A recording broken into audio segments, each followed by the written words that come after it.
ஆகாஷ்வாணி.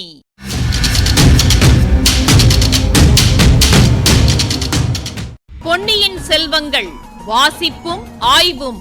வாசிப்பவர் ராமசுவாமி சுதர்சன் அவர்கள்.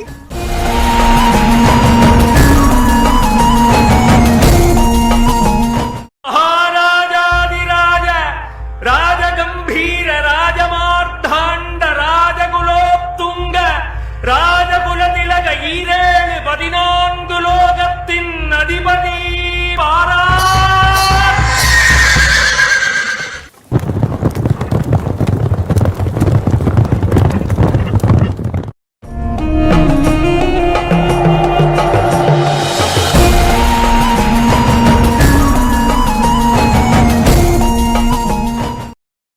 மலரின் மணமும் விளக்கின் புகை மணமும் பழுவூர் இளையராணியின் மோகன உருவமும் சேர்ந்து வந்தியத்தேவனை போதை கொள்ளச் செய்தன.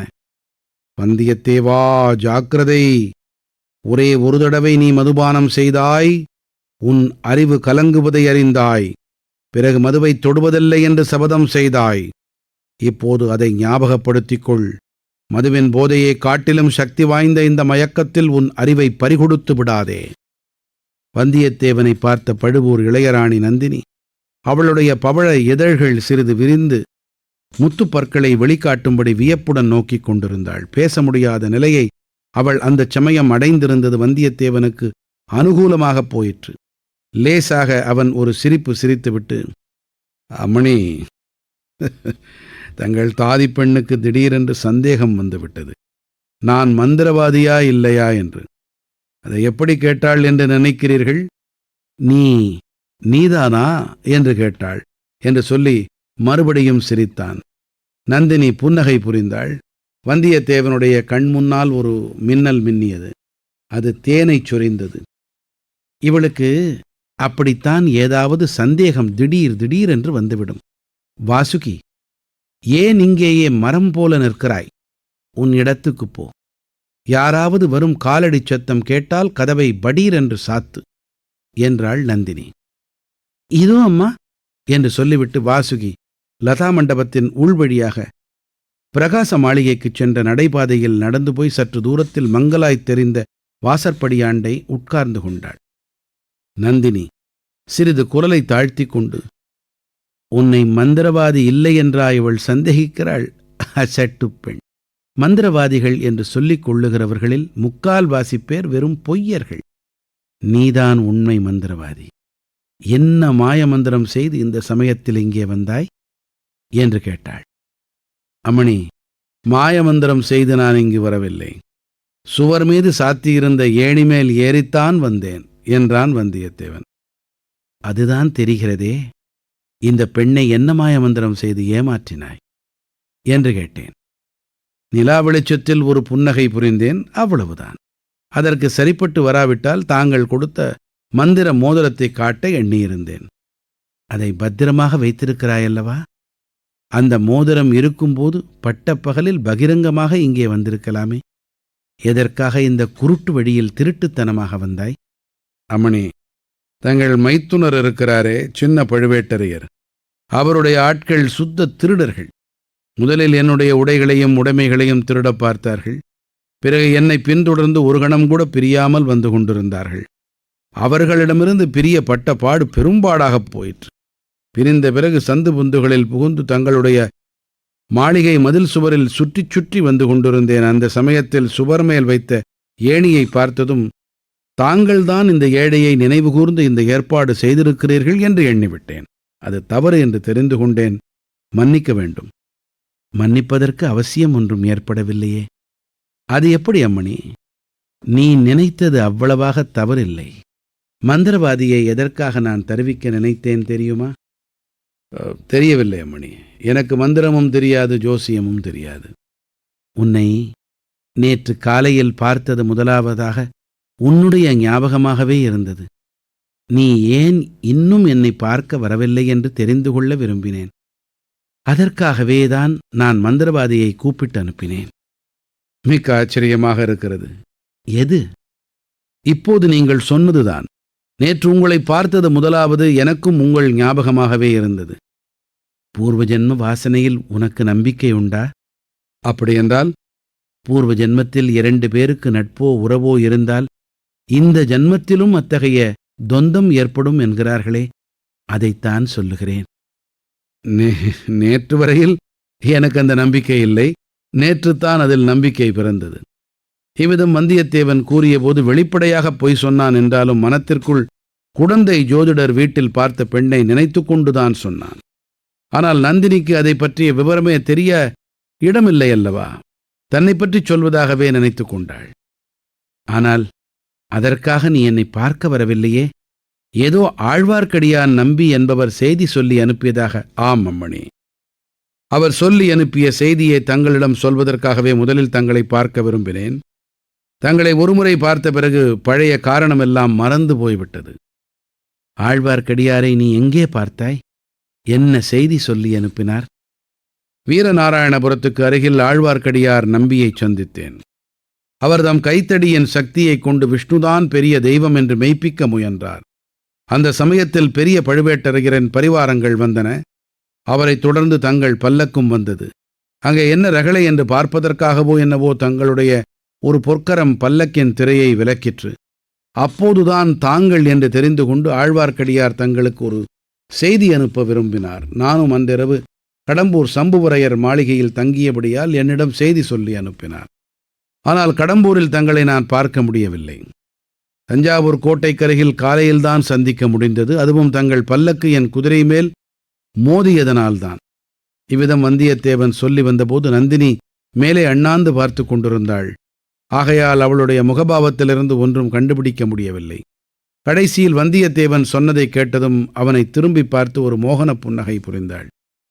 ஆமாம், நான் ஏறும் பல்லக்கு வெகு பொல்லாத பல்லக்குதான் என்றாள்.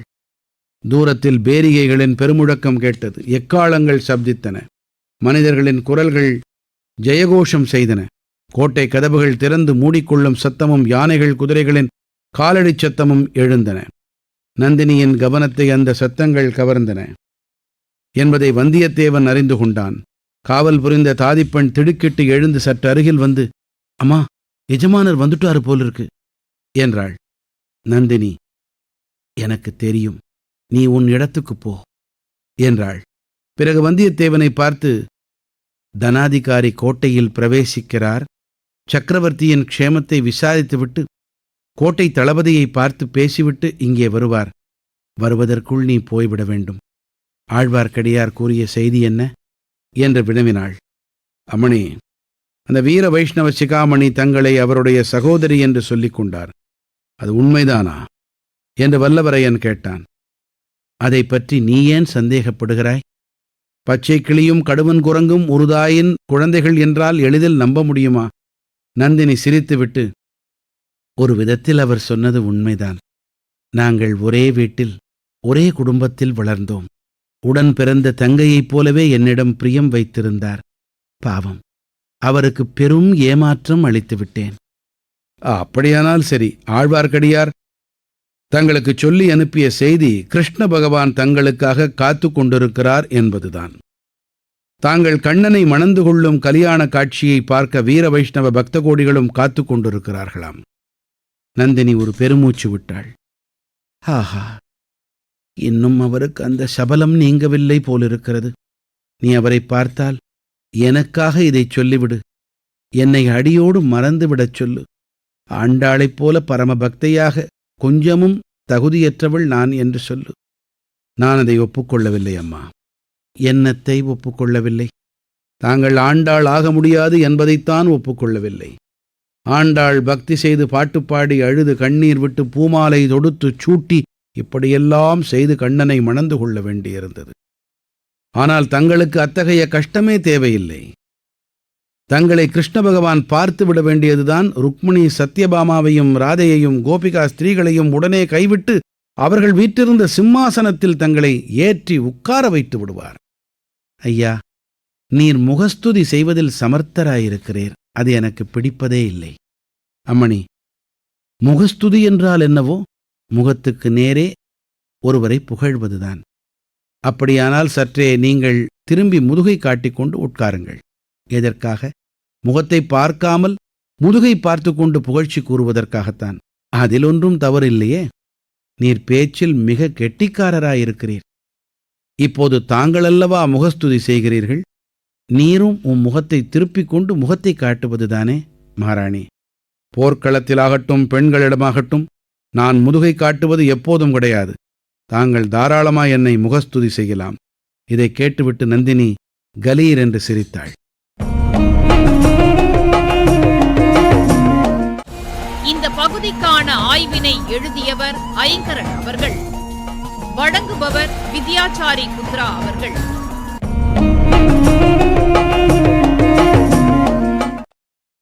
முந்தைய நாள் கோட்டைக்கு வர்ற வழியில பழுவூர் பல்லக்குல மோதின சம்பவத்துல இளவரசி இளையராணின்னு நந்தினியின் பெருமைய உயர்த்திக்கிட்டே வந்தவன் தன்னுடைய குறும்புத்தனத்தை அவ ரசிச்சு வந்தத பார்த்தான்.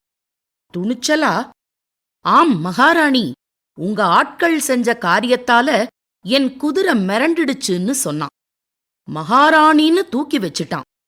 இன்னிக்கு ஏணிய இறக்கி அவனை ஏத்தி வச்ச பெண்ணிடம் உங்க மகாராணியின் தயவு இருக்கிறப்போ உற்சாகத்துக்கு என்ன குறைவுன்னு சொன்னதும் அவன் எதிர்பார்த்த விஷயம் கிடைக்குது.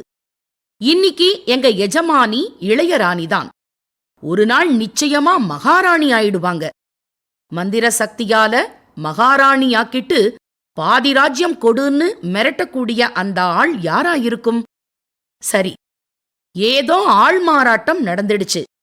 இந்த அந்நிய வாலிபன் யாருன்னு தெரிஞ்சுக்க நின்னுகிட்டு இருந்தா வாசுகிங்கிற தாதி பெண். அவளை அங்கிருந்து போகச் சொல்றா நந்தினி. இதையும் கவனிக்கிறான். கோட்டை தளபதி சின்ன பழுவேட்டரையர், அதாவது மைத்துனர் பத்தி நந்தினியின் கருத்தை அறிய விரும்புறான் வந்தியத்தேவன். காரணம், அந்த மந்திர மோதிரம் பத்தி பேச்சு வந்தது. ஆனா அவன் எதிர்பார்த்த பதில் கிடைக்கல. ஆழ்வார்க்கடியான பத்தின பேச்சு வந்ததும், பல்லக்குல நீங்க கடம்பூருக்கு வந்திருந்தீங்க, ஆனா உங்களை பார்க்க முடியலேன்னு நுட்பமான விஷயத்தை தொடரான். ரொம்ப ஜாகிரதையாக மௌனமாயிடுறா நந்தினி. இவளுக்கு எந்த விஷயத்துல அதிக ஆர்வம் அல்லது அதிக கவலை? கிளறி பார்க்கறதுல மும்மரமா இருக்கான். பெரிய பழுவேட்டரையர் கோட்டைக்குள்ள வந்துட்டார்.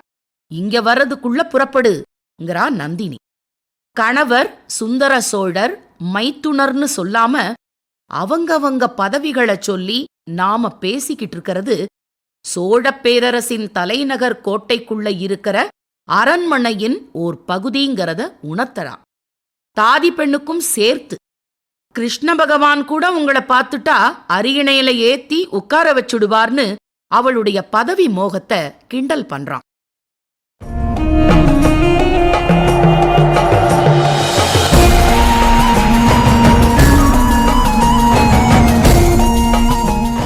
பொன்னியின் செல்வங்கள் வாசிப்பும் ஆய்வும் கேட்டீர்கள். வாசித்தவர் ராமசுவாமி சுதர்சன் அவர்கள். வழங்கியவர் வித்யாச்சாரி குத்ரா அவர்கள். படைப்பு சென்னை வானொலி நிலையம்.